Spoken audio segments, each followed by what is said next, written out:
Hi everyone, Paul here, and today I want to say a few words about a poster designer called Edward McKnight Kauffer.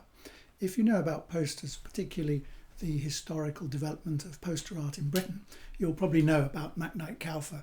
But in general, he's someone who doesn't figure in the established trajectory of modernism, particularly in relation to graphic design, which connects Moscow, Berlin, Paris and New York. And the reason I want to say a few words about him is that a new book has just been published about McKnight Kauffer here. This book is published by the Cooper Hewitt Design Museum in America in conjunction with an exhibition of their enormous holdings of Kauffer material. And they've been working with my friends and colleagues at the Victoria and Albert Museum in London, who also have a large connection, and they visited various people to speak about Kauffer and to discover more. You can't really say that Kauffer's not well known. He's somebody who turns up in poster sales and is well documented. This is the book that the Victoria and Albert Museum produced in 1979.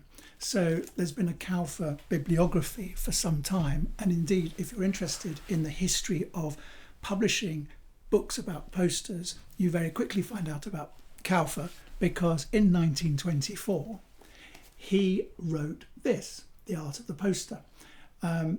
This is the book without its dust wrap. Actually, and slightly oddly, the dust wrap of this book is pretty underwhelming. I much prefer this matte black paper board with its stuck down label and the blue canvas spine. I think that exemplifies the simplicity and typographic punch that Kauffer espoused in his poster designs.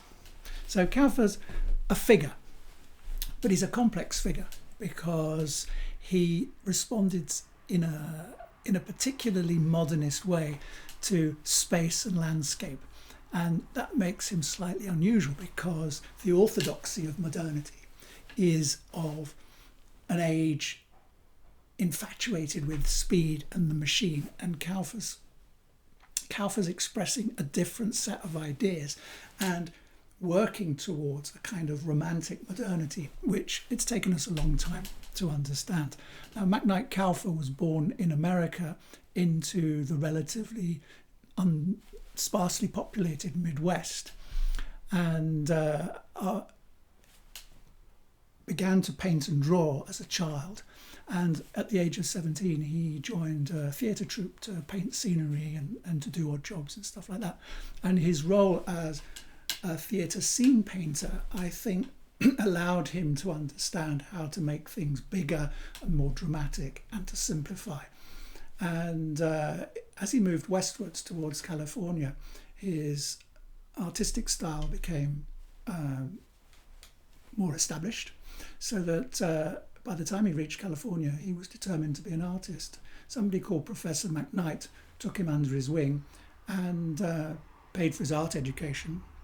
And Kauffer went first to Chicago, where coincidentally he saw the Armory Show, which was touring the US.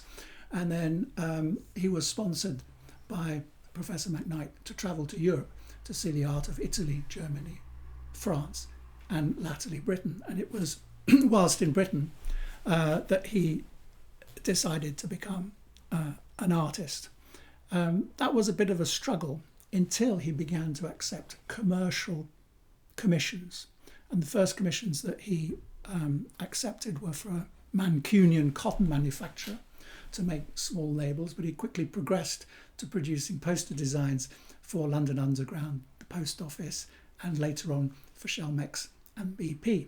And Kauffer is an artist who was able to combine fine art and advertising in a new and exciting way. Suddenly, posters became bigger, brighter, and more audacious.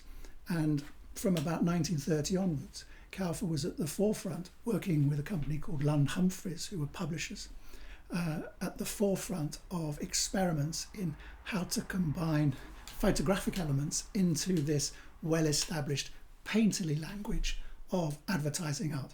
So Kauffer's a really important figure, and this is a welcome and timely book about Kauffer, and I'm looking forward very much to seeing the exhibition. So well done, everybody. Thank you.